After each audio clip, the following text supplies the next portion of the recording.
The humor writer Andy Borowitz recently wrote, "There is a deep-seated fear among some Americans that an Ebola outbreak could make the country turn to science," which rivaled an Onion article titled, "Experts Say Ebola Vaccine At Least 50 White People Away." So maybe starting off part two on this topic of Ebola with a focus on some science will be a good place to start today. Let's talk about Ebola and the immune system.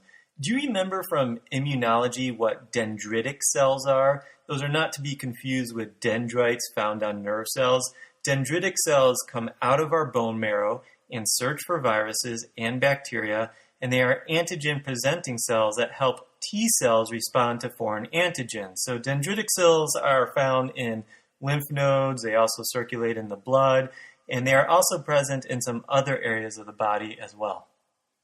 These dendritic cells were first described by Paul Langerhans in the late 19th century, but the central role of dendritic cells in the adaptive immune response was described by a guy named Ralph Steinman in 1973, and he would receive the Nobel Prize in Physiology and Medicine in 2011 for that work on the immune system. And by the way, the day the email arrived on his cell phone that he got the Nobel Prize award would have been very exciting for him.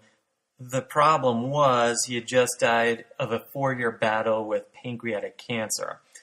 But these dendritic cells are very important, and several studies have been showing that Ebola virus attacks these dendritic cells early. That's a bummer of a situation that hampers the immune response. It appears that one of the great determining factors as to whether or not you survive Ebola is whether your immune system eventually starts making antibodies against the virus. Therefore, the early attack on dendritic cells is like a country's radar and the entire computer system being wiped out before a full-scale invasion. Dendritic cells activate other cells in the immune system. We haven't talked about labs yet, and I want to say a few things about laboratory findings. First of all, others with experience treating Ebola say electrolyte abnormalities are very common and can be dramatic as the disease progresses. Much of those abnormalities are due to the massive diarrhea that often accompanies the disease. The amount of diarrhea can be similar to the quantity seen in cholera, so we're talking a whole lot here. And the vomiting that can also be massive definitely worsens electrolyte abnormalities as well. Laboratory findings can also include low white blood cell and platelet counts and elevated liver enzymes. When the liver disease is significant and coagulation factors are not made, it can affect clotting times in the associated labs, and DIC definitely has the potential to occur in viruses causing hemorrhagic fevers, and therefore you can see the associated lab findings of disseminated intravascular coagulation. Now, the viral diagnosis of determining whether a patient has Ebola can be made the following ways at very specialized laboratories. There's the enzyme-linked immunosorbent assay, which we call ELISA. There's the reverse transcriptase polymerase chain reaction, which we call PCR assay. There are some other methods, such as antigen capture detection test, serum neutralization test, electron microscopy, or even virus isolation by cell culture. But here's the thing. It can take up to 3 days after symptoms appear for the virus to reach detectable levels. So you may need to retest a symptomatic patient with a worrisome story if their first test is negative, particularly if they're becoming more ill by the day. How do you send off that lab since few hospitals can test for it at the current moment in time? Which tubes and how do you package that specimen safely? The answer is call your state and local health departments. You really shouldn't even draw the test until you have talked with them. The test that is most commonly run is the PCR test.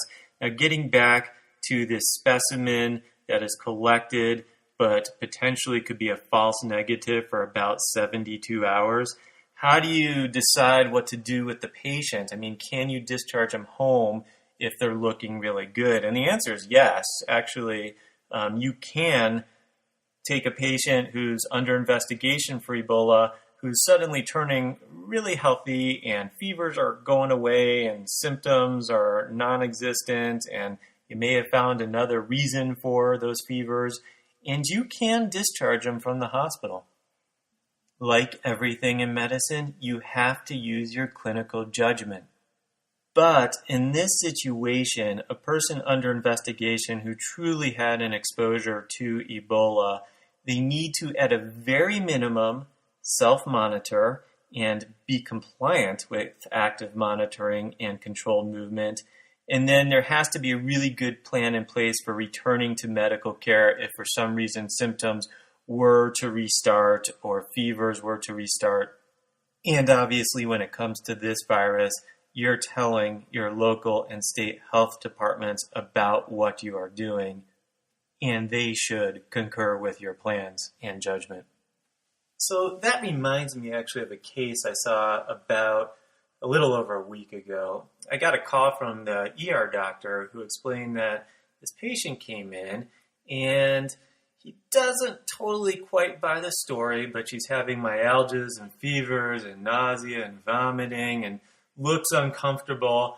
And she told the ER doctor, after he asked about travel history and exposure to Ebola, that she had friends from Western Africa visit her. She couldn't name the country that they came from.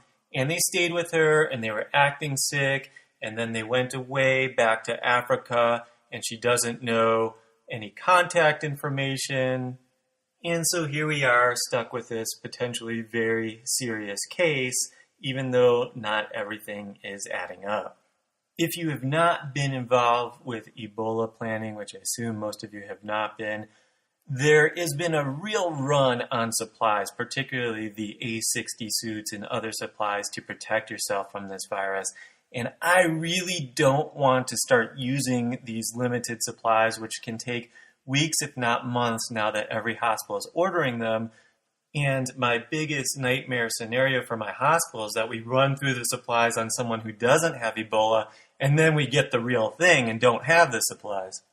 So I tell the ER doctor, nobody else go in that room, don't use any more supplies, I'm coming in. So I do the appropriate donning and end up spending over an hour in the room. And during that lengthy history and physical exam, it became clear to me that, yeah, she is having all those symptoms, but she is going through opioid withdrawal. So what I really hadn't thought about much until that point, and now seems obvious at a lot of different ERs and hospitals who have had similar experiences, is that some patients are going to start saying yes to these Ebola screening questions because they want faster care, or they might have personality disorders or mental health disorders. And to be honest, it worked. It was a really busy Friday night. We shut down 2 rooms in the ER, one for staging and one to have the patient in. And she became priority number 1 in our hospital, despite a lot of other people having much more severe illnesses at that moment in time. The whole process of the patient hitting triage, getting the appropriate isolation, moving patients from the adjacent room so we could have the equipment we needed right next door, having the ER docs here, then having me come in and do a very at-length history and physical. That took about 5-6 hours to rule this patient out as a false positive by history and physical, but it is still important to do that. The path of least resistance to admit that patient, taking up 2 ICU rooms, one for the patient and then one for staging next door to the patient, which is what our plan calls for. That is a lot of resources, not to mention that we are going to have 2-to-1 as far as always having a nurse available for that patient and only for that patient, and then a helper who will be outside the room 24/7 for donning and doffing the gear appropriately. You know, there's a lot of social aspects to this disease, and so I was saying in the first podcast that in Africa, They try and hide family members, or patients try to hide their symptoms so they don't end up in the healthcare facilities there. There's even been reports of family members breaking into Ebola hospitals to pull their family members out. But the social issues in the United States can be very, very different, and this case shows that we are going to have patients in the United States that, in order to fulfill their own needs quicker, will be answering these questions without truthfulness in order to become a priority. Having such a degree of entitlement can be dangerous because you are really keeping others from getting the care they need by slowing down processes in the ER and the hospital and potentially wasting very precious resources. Oh man, I've been going off on this tangent a bit too long. Okay, more than I wanted to. So I'll tell you what, we'll end it there, and I'll have to come back with a part 3 on Ebola because there's definitely more to get to on this topic. So you've been listening to the Hospital Medicine Podcast with your host, Dr. Gil Pratt. See you on the next round.